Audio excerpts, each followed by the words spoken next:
The setting of the soul. The highway cuts through October like a scar through memory.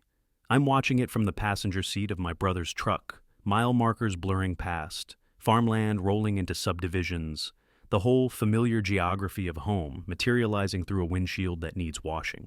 26 months. That's how long it's been since I've seen this stretch of road, since I've seen anything that didn't taste like dust and diesel, and the particular kind of exhaustion that settles into your bones when you spend 2 years pretending you're not afraid.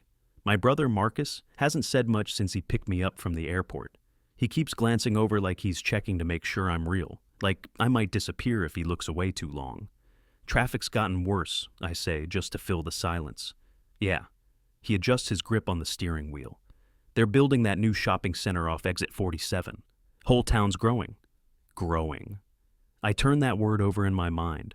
Funny how a place can grow while you're gone, but you stay exactly the same age you were when you left. 23 when I deployed, 25 now. But the numbers don't tell you anything about the distance traveled. The late afternoon sun cuts low through the trees lining the highway, that particular slant of autumn light that makes everything look both golden and temporary. There's a specific quality to October in the south, the way the air finally loses its weight, how the leaves haven't quite committed to falling yet, this brief window where everything seems suspended between what it was and what it's becoming. I'm thinking about Cooper. I've been thinking about Cooper for 26 months, but particularly these last 72 hours since I got the word we were rotating home. Lying in my bunk at the forward operating base, I kept trying to picture him, really picture him, not just remember him. The way his ears would perk up at the sound of my truck, how he'd spin in circles when I'd grab his leash, the weight of his head on my knee when I'd sit on the back porch. Mom's been taking good care of him, Marcus says, reading my mind the way brothers do. She sends him pictures of you, shows him your photo every day. I don't know if dogs understand that kind of thing, but she swears he knows. She tell him I was coming home? For the last week, yeah. Been talking to him like he's people. Your dad's coming home soon, Cooper. Just a few more days. Marcus smiles, but it's complicated. Mom's convinced he understands every word. I don't say anything to that. Just watch the landscape change from rural to suburban, the houses getting closer together, the yards getting smaller. Everything looks the same, but different, the way things do when you've been gone long enough that you can see what's changed, but not quite remember what it used to be. There's a weight in my chest that I'm trying not to examine too closely. They prep you for a lot of things before you deploy. They teach you how to clear a building, how to treat a sucking chest wound, how to stay alert during a 12-hour patrol when the heat is so bad you can taste it. They don't teach you how to feel about going home, about whether the people and places you left behind will recognize what you've become, about whether you'll recognize them, or whether you'll recognize yourself in their eyes. Cooper was 8 months old when I got him, a German Shepherd puppy from a litter born on a farm about 40 miles from here. He was all paws and ears back then, this gangly bundle of energy that would trip over his own feet trying to chase a ball. I'd just gotten out of basic training, was home for a few weeks before my first duty station. My dad had just died, heart attack sudden, the way those things always are. And I was drowning in a particular kind of grief that makes your whole body feel heavy. You need something to take care of, my mom had said, something that depends on you. She was right. Cooper saved me that winter, gave me a reason to wake up, to go outside, to function. We'd go on long walks through the state park, just him and me, and I'd tell him things I couldn't tell anyone else, about how angry I was, about how scared I was that I'd never figure out who I was supposed to be now that my dad was gone, about how the whole world felt like it had shifted 6 inches to the left and nothing lined up anymore. He'd just look at me with those dark eyes, patient and present, and somehow that was enough. I trained him myself, taught him to sit, to stay, to heal, taught him to be calm around strangers and protective of our home. We fell into a rhythm, morning runs, evening training sessions, nights where he'd sleep at the foot of my bed, this warm presence that made the house feel less empty. By the time my deployment orders came through a year later, he was 90 pounds of muscle and loyalty, the most well-trained dog I'd ever known, and I had to leave him. You'll take care of him? I'd asked my mom the night before I left. Like he's my own, she'd promised. He'll be waiting for you when you get back. 26 months. That's 791 days. For a dog, that's roughly 5.5 years in human time. A significant chunk of a life. Long enough that the scent memory might fade. Long enough that the neural pathways connecting my face to home and safety and love might have rewired themselves around someone else's presence. Marcus exits the highway, and suddenly we're on streets I know by heart, past the high school where we used to play football on weekends, past the diner where I worked summers during college, past the intersection where I got my first speeding ticket at 17. The geography of growing up, all compressed into a 10-minute drive. You nervous? Marcus asks. Yeah. He's gonna remember you, man. Dogs don't forget. Maybe. I stare out the window. But memory's a funny thing. Sometimes it changes shape on you. Sometimes what you remember isn't quite what was actually there. We're quiet for the next few minutes. The truck turns onto familiar roads, getting closer with each rotation of the tires. I can feel my pulse picking up, this strange cocktail of anticipation and dread. What if he doesn't remember? What if he barks at me like I'm a stranger? What if the bond we had, the thing I've been holding on to like a lifeline for 26 months, what if it was just in my head? What if I'm not who I was when I left? The sun is lower now, painting everything in shades of amber and shadow. We turn onto Oak Street, and my mother's house comes into view. White siding, blue shutters, the big oak tree in the front yard that's older than I am. The same house I grew up in. The same house my dad died in. The same house I said goodbye to Cooper in, promising him I'd come back, hoping he understood. Marcus pulls into the driveway and puts the truck in park. You ready? I take a breath, let it out slow. No, he grins. Good, that means it matters. Act 2. The first turning of the trail. The front door opens before we're halfway up the walk. My mother steps out onto the porch, and the sight of her nearly breaks me. She's smaller than I remember, or maybe I've just gotten used to being around men who are built like armor. She's wearing her favorite blue cardigan, the one with the worn elbows, and her hair has more gray in it than when I left. But her smile, that's exactly the same. Baby, she says, and then I'm on the porch and she's holding me, and I'm trying not to cry because I've spent 2 years being hard, and I don't know if I remember how to be soft. Hi, Mom. She pulls back, holds my face in her hands, studies me the way mothers do, seeing everything you're trying to hide. You're too thin. I'm fine. I'll fix that. I made pot roast, and that potato casserole you like. She's smiling, but her eyes are wet. God, it's good to see you. Where is he? The question comes out rougher than I intended. She understands. Backyard. I didn't know if you wanted a whole production, so I put him out there. Figured you might want to see him alone first. I look at Marcus. He nods. I'll grab your bags. Go on. The house smells like home. That particular combination of my mother's cooking and old wood and the lavender soap she keeps in every bathroom. I walk through the living room, past the photos on the mantle that chronicle a family that's smaller now, past the couch where my dad used to fall asleep watching baseball, past the kitchen where the pot roast is filling the air with the scent of something I haven't tasted in over 2 years. The back door leads to a small covered porch, and beyond that, a yard that backs up to a tree line. The grass needs mowing. My mother's tomato plants are overgrown in their raised beds, and there, at the far end of the yard, nose pressed to the chain-link fence, is a German shepherd. Cooper. He's bigger than I remember, filled out through the chest and shoulders, his coat thick and healthy in the autumn air. He's focused on something beyond the fence, a squirrel probably, or a neighbor's cat. His tail is still, his posture alert, the perfect picture of a dog doing his job, guarding his territory. I step off the porch, my boots crunch on the gravel path that leads to the yard, and the sound makes his ears swivel back. But he doesn't turn, doesn't break his focus on whatever has his attention beyond the fence. Cooper. My voice sounds strange in the open air, tentative, like I'm asking a question I'm not sure I want answered. He turns his head. For a moment, we just look at each other across 30 feet of grass and afternoon shadow. His ears are forward, his head cocked slightly to the side. I can see him processing, trying to reconcile something about my appearance, my voice, my scent on the wind, and then nothing. He looks back at the fence. Something cold settles in my stomach. I take a few steps closer, trying to keep my voice steady. Cooper, hey buddy, it's me. This time he doesn't even turn, just shifts his weight, repositions to get a better view of whatever's on the other side of that fence, completely indifferent to my presence. I stand there in the middle of the yard, feeling foolish and hollow, and more alone than I've felt in months of actual loneliness.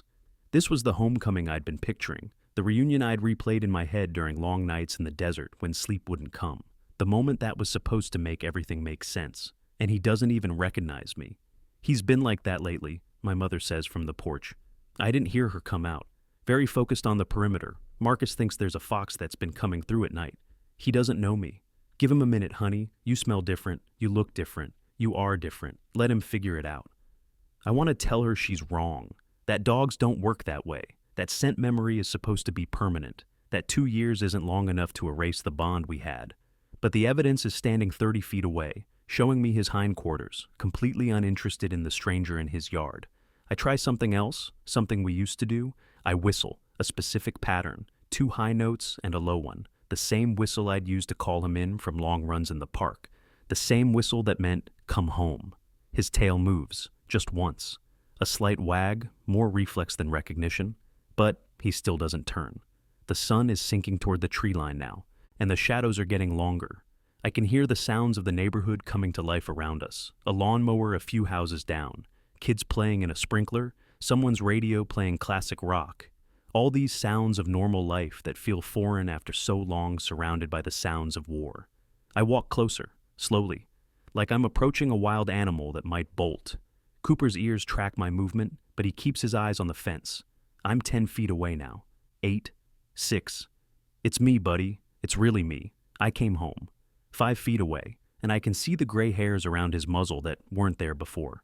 Can see the small scar above his left eye. When did that happen? Can see the way his breathing is steady and unconcerned, the way he's treating me exactly like he'd treat any stranger who wandered into his territory. I kneel down, put my hand out, palm up, give him a chance to choose.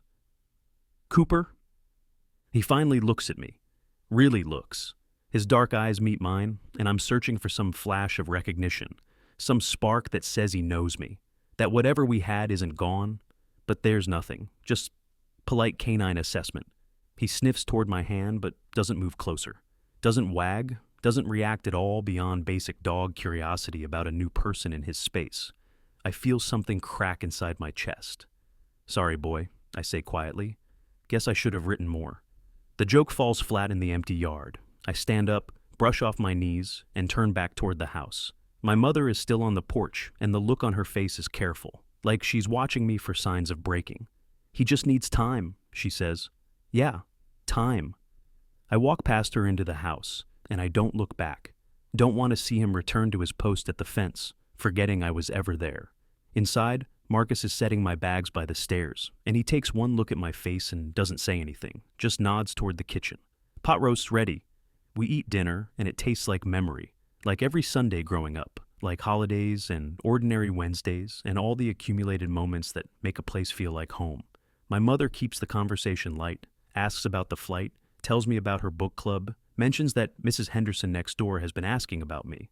I go through the motions, answer when spoken to, smile at appropriate moments, but part of me is still in the backyard, kneeling in the grass, watching recognition fail to dawn in my dog's eyes. After dinner, I excuse myself and head upstairs to my old room. It's exactly as I left it. Band posters on the walls, trophies from high school on the shelf, the same blue bedspread my mom bought when I was 15.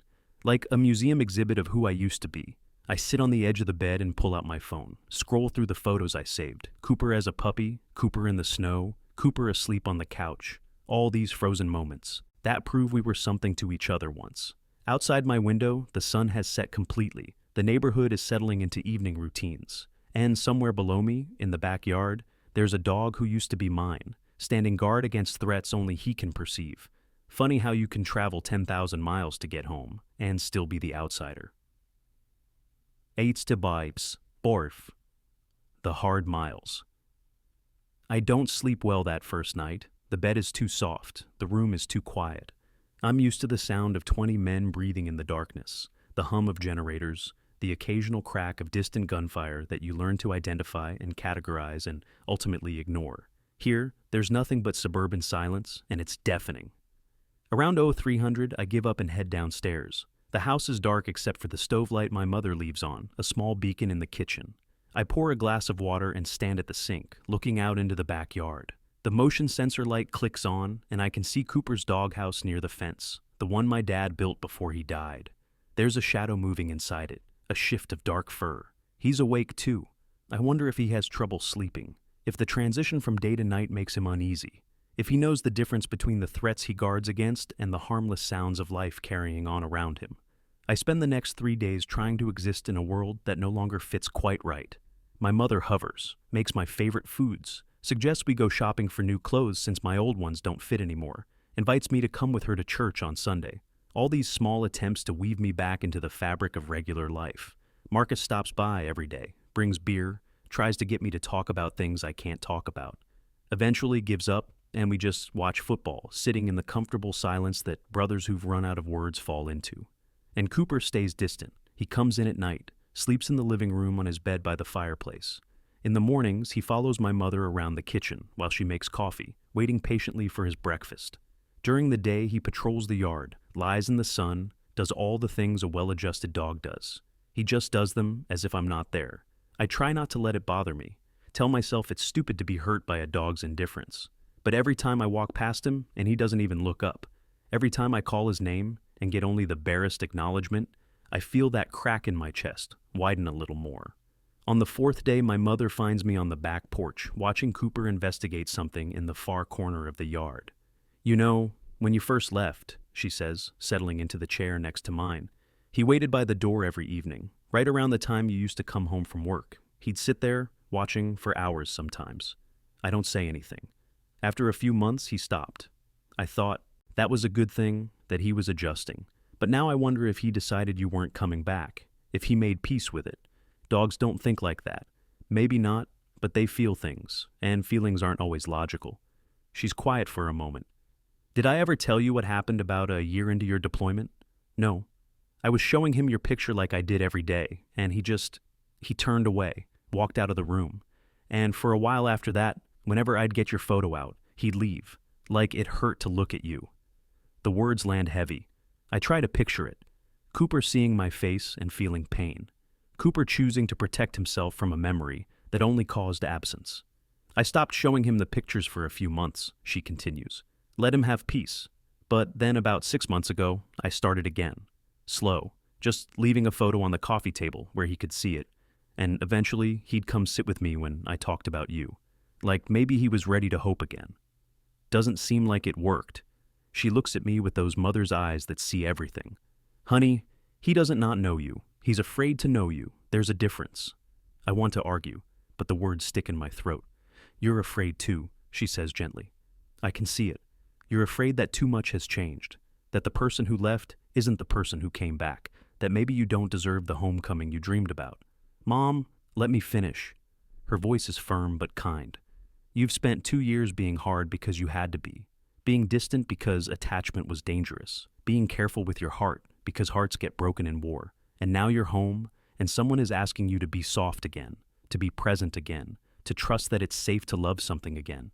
That's terrifying." The sun is starting to set, painting the yard in those long autumn shadows. Cooper is lying in a patch of remaining sunlight, eyes closed, looking peaceful. "You think that's what's happening?" I ask. "Some kind of mutual standoff?" "I think two beings who love each other very much are both scared to death of getting hurt again. And until one of you is brave enough to take the first step, you'll both stay right where you are, safe and separate and lonely."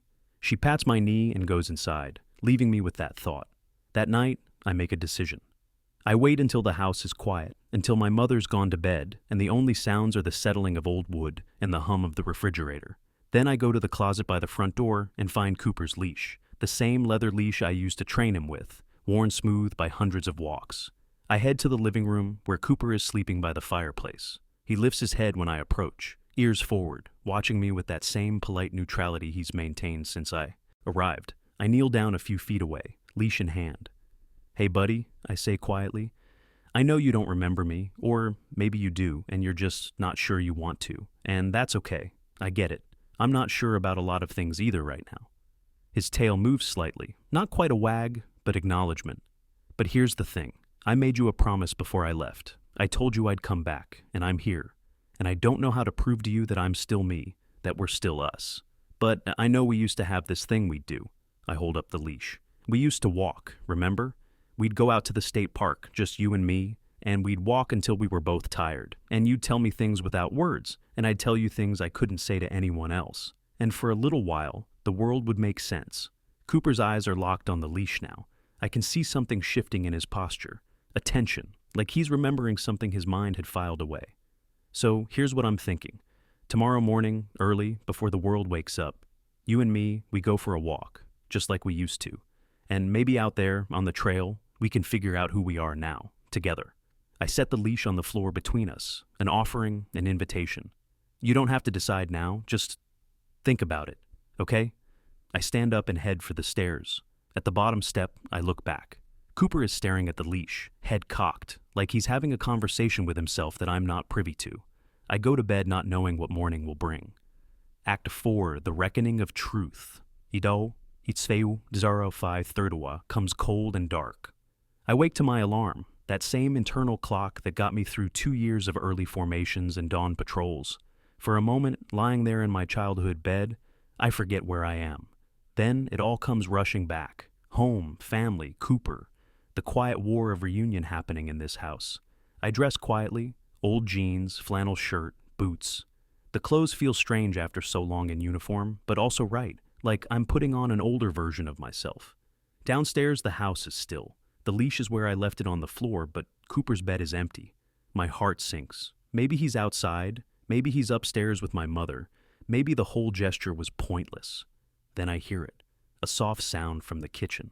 I walk through the doorway and stop. Cooper is sitting by the back door, still as stone, staring at it like it holds the answer to a question he's been asking for 26 months. The leash is in his mouth, thus he turns his head when I enter. We look at each other in the pre-dawn darkness, and something passes between us. Not quite recognition, not quite forgiveness, but something. An acknowledgement that maybe, just maybe, we're both ready to try. All right then, I say softly. Let's go. I open the back door, and he's through it before I can reach for the leash. I follow him out into the yard, into air that tastes like October and possibility.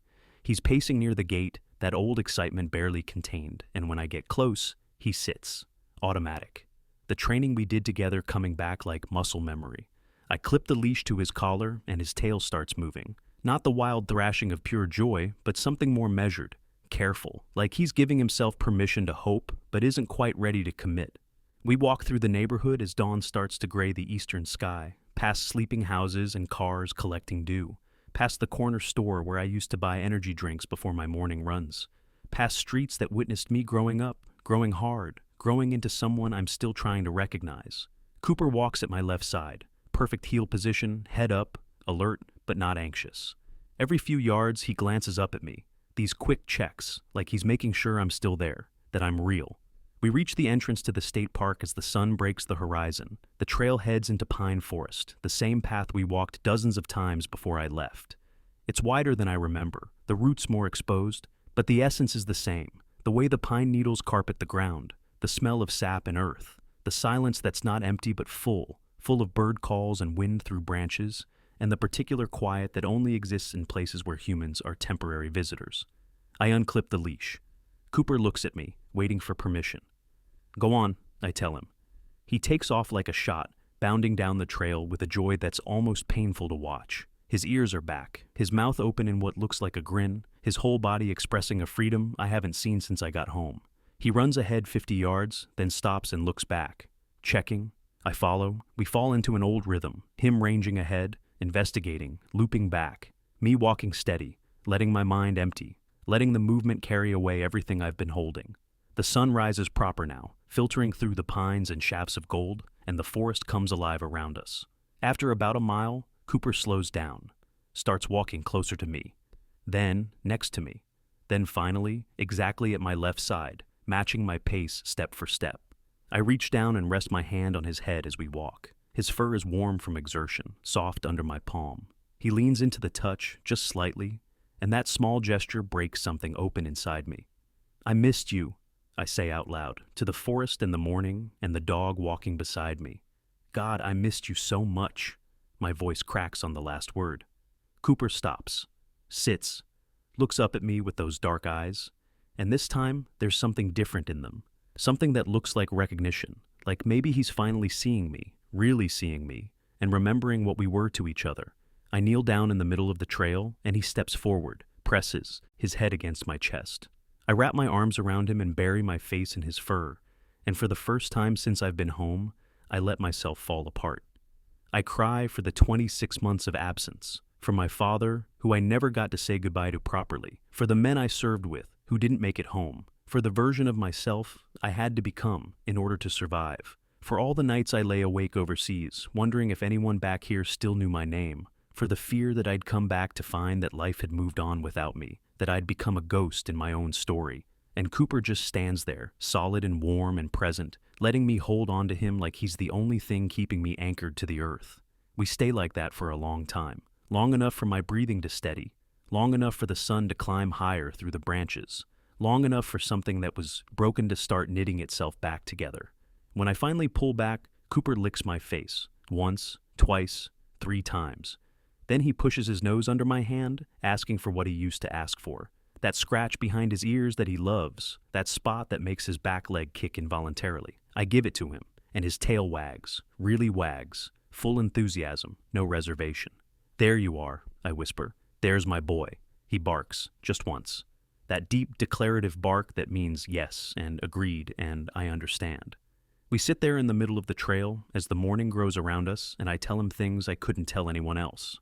About the fear that lived in my chest every day overseas. About the guilt of leaving him, about how hard it is to be home when home feels like a place you've only read about how I'm not sure who I'm supposed to be now that the war part is over. He listens the way he always did, patient, present, like my words matter, even if he doesn't understand all of them. Then he does something that nearly destroys me. He picks up a stick, a perfect throwing stick, about 2 feet long, and brings it to me, drops it at my feet, sits back and looks at me expectantly, tail sweeping the pine needles. It's what we used to do, our thing. Out here on these trails, I'd throw sticks and he'd chase them down and bring them back, and we'd do that for miles. This simple game that was really about connection, about trust, about coming back. My hands are shaking as I pick up the stick. "You remember?" I say, and it comes out broken. His tail wags harder. I throw the stick down the trail, and he explodes after it, catches it mid-bounce, wheels around, and comes thundering back. Drops it at my feet and immediately goes into play position. Front end down, rear up, every line of his body saying, "Again." So I throw it again, and again, and again. We play fetch for the next half mile, and with each throw, each return, each moment of him choosing to come back to me, I feel something settling. Some fundamental question getting answered. He remembers, he forgives, he's choosing me again. Eventually we reach a clearing where the trail opens up to a view of the valley below. The town is visible in the distance, still mostly asleep, smoke rising from a few early chimneys. I sit on a fallen log, and Cooper immediately lies down at my feet, his head resting on my boot. "I'm sorry I left," I tell him, looking out at the view.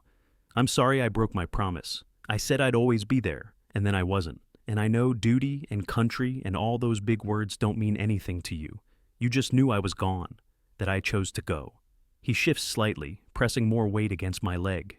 "And I'm sorry I expected you to just be okay with me showing back up. Like nothing changed. Like we could just pick up where we left off." I shake my head. "That's not fair. You had to build a life without me. You had to figure out how to be okay when I wasn't there. And maybe that meant letting me go. Protecting yourself from waiting for someone who might not come back. The sun is fully up now, burning off the morning chill. In a few hours, the trail will fill with weekend hikers and families and people enjoying a normal Saturday. But right now, it's just us. I don't know how to do this, I admit. How to be home. How to be the person people need me to be when I'm not even sure who that person is anymore. But I think maybe if you can figure out how to trust me again, maybe I can figure out how to trust myself." Cooper stands up, stretches, then comes around to face me. He sits directly between my legs, looking up, and places one paw on my knee. It's a trick I taught him when he was a puppy. Shake. But somewhere along the way, it became more than that. It became his way of saying, "I'm here, and I see you, and we're okay." I take his paw in my hand.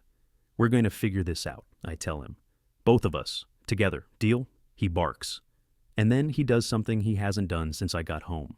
He climbs into my lap, all 95 pounds of German Shepherd, too big to be a lapdog, not caring one bit about logistics or appropriateness. He just climbs up, arranges himself across my legs, and rests his head on my shoulder with a sigh that sounds like it's been held in for 26 months. I wrap my arms around him and hold on tight, and we sit like that in the clearing while the world wakes up around us. Two beings who've both been to war in different ways, who've both survived things that changed them, who've both learned that coming home is harder than leaving. But we're doing it together. That's enough. That has to be enough.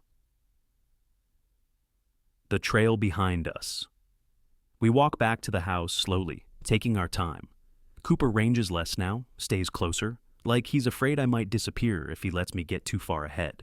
Every 100 yards or so, he stops and waits for me to catch up, and when I do, he bumps his nose against my hand, checking in, making sure we're still connected. The neighborhood is waking up by the time we reach my mother's street, garage doors opening, cars backing out of driveways, the ordinary machinery of weekend life clicking into gear. A few neighbors wave as we pass, probably wondering about the prodigal son walking a dog that's walking him right back. My mother is on the front porch when we arrive, coffee cup in hand, and the look on her face when she sees us together, really together, is something I'll carry with me. Successful walk? She asks. Yeah. I unclip Cooper's leash. Yeah, it was good. Cooper bounds up the porch steps and sits at her feet, tail wagging, and she scratches his ears while looking at me over his head. There are questions in her eyes, but she doesn't ask them, just smiles and says, "Breakfast is ready when you are." The next few weeks unfold in a new rhythm. Mornings, Cooper and I walk. Sometimes to the state park, sometimes just around the neighborhood, sometimes to nowhere in particular. We're figuring each other out again, learning what's changed and what stayed the same. He's more serious now, less puppy playful, more aware of threats, real or imagined. And I'm learning to be soft again. Learning that it's okay to let something matter. My mother stops hovering. Marcus stops checking on me every day. The house starts to feel less like a museum and more like a place where I actually live. I start seeing a therapist, someone who works with veterans, who understands that coming home is its own kind of deployment. We talk about the things I can't tell my mother, the experiences that don't translate to civilian language. Cooper comes with me to most appointments, lies at my feet while I work through the hard stuff, provides weight and warmth when the words get difficult. One evening, about a month after I've been home, I'm sitting on the back porch watching the sunset when Marcus joins me. "You seem different," he says, handing me a beer. "Different how?" "More here, like you're actually present instead of just occupying space." I consider that. I think I am more here. Still figuring out what here means, but yeah, more present. Cooper is lying in the grass, chewing on a rope toy, completely content. We watch him for a while, in comfortable silence. "Mom told me what happened that first week," Marcus says eventually. "How he didn't recognize you at first." "Yeah, that must have been hard." "It was." I take a drink. "But I get it now. He was protecting himself, and he needed to know it was safe to love me again. That I wasn't going to disappear." "Are you going to disappear?" I think about that question, about the job offers I've been looking at, about the apartment listings I've been scrolling through, about the life I need to build now that the military chapter is closed. "Not far," I say finally. "Maybe an apartment in town, maybe a job at the community college teaching history. But not far, not anymore." Marcus nods. "Good. Cooper would miss you." "Just Cooper?" He grins. "Maybe a few other people too." That night, I'm lying in bed when I hear the soft click of toenails on the hardwood floor. My bedroom door, which I'd left cracked open, pushes wider. Cooper stands in the doorway, silhouetted by the hall light. "Hey, buddy," I say softly. "You okay?" He doesn't answer, obviously, but he does walk into the room, circles twice, then lies down on the rug beside my bed with a heavy sigh. It's the first time he's chosen my room since I've been home. Chosen to sleep close. Chosen me. I reach down and rest my hand on his back, feeling the rise and fall of his breathing. "Thanks for waiting," I whisper into the darkness. "Thanks for not giving up on me." His tail thumps once against the floor. The months continue to pass. Fall gives way to winter. The anniversary of my father's death comes and goes, softer this year, with Cooper's weight pressed against my leg as I stand at the grave. Christmas arrives, and I help my mother decorate the tree while Cooper supervises from his favorite spot by the fireplace.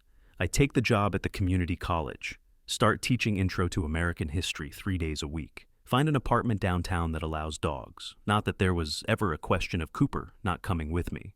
We move in together on a cold January morning, boxes stacked in rooms that echo with potential. That first night in the new apartment, I sit on the floor of the empty living room, back against the wall, and Cooper sits beside me. We look at the space that will become ours, this new chapter, this next phase of figuring out who we are post-deployment. "What do you think?" I ask him. "Can we make this work?" He leans against me, solid and warm, and I take that as a yes, Spring comes, and with it, a different kind of greening. I'm sleeping better, laughing more, starting to recognize the person I'm becoming as someone I might actually like. The panic attacks are less frequent, the hypervigilance is easing. I'm learning to exist in a world that isn't trying to kill me, and Cooper is there for all of it, my constant, my anchor, my reminder that love isn't something you fall out of practice with. It's something you choose every day in small and large ways.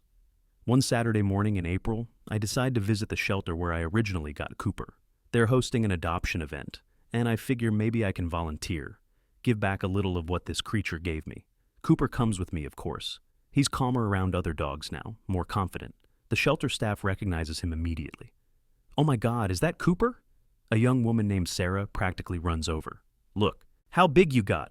She kneels down, and Cooper graciously accepts her affection, tail wagging.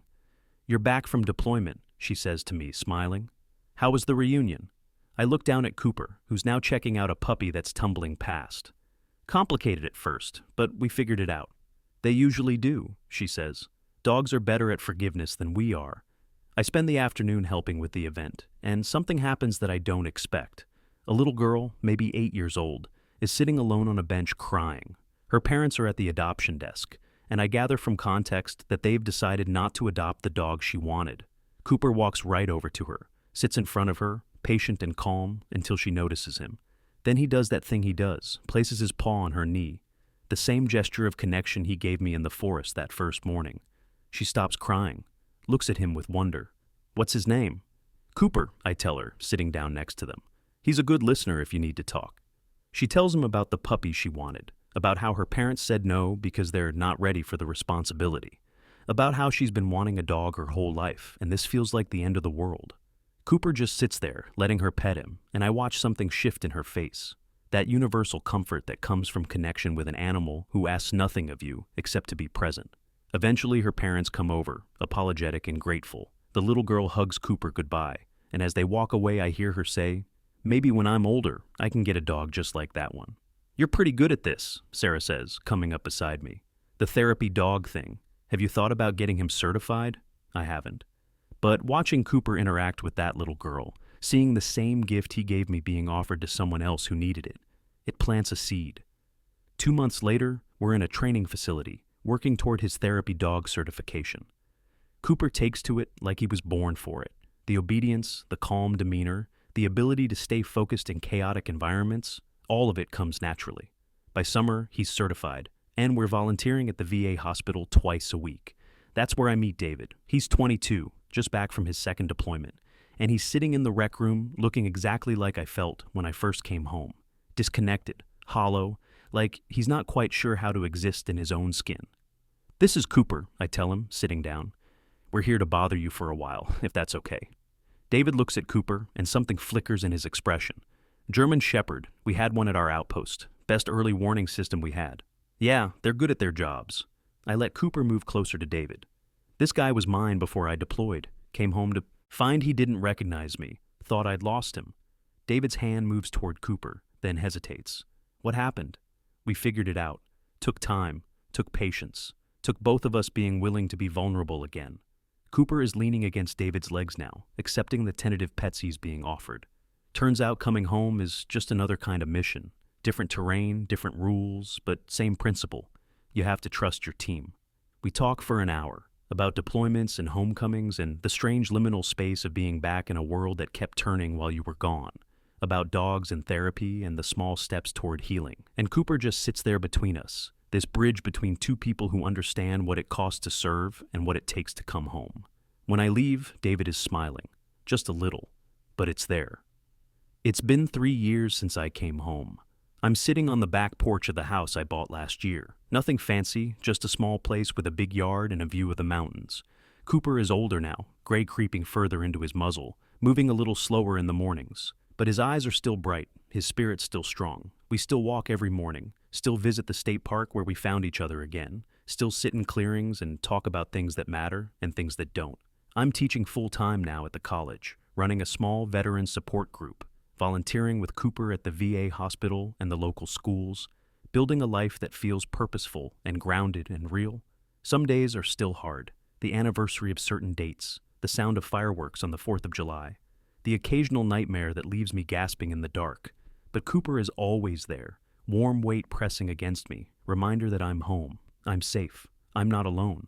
Yesterday, a young veteran stopped me after my support group meeting. "How'd you know?" he asked. "How'd you know you were ready to be home? Really home?" I thought about that question.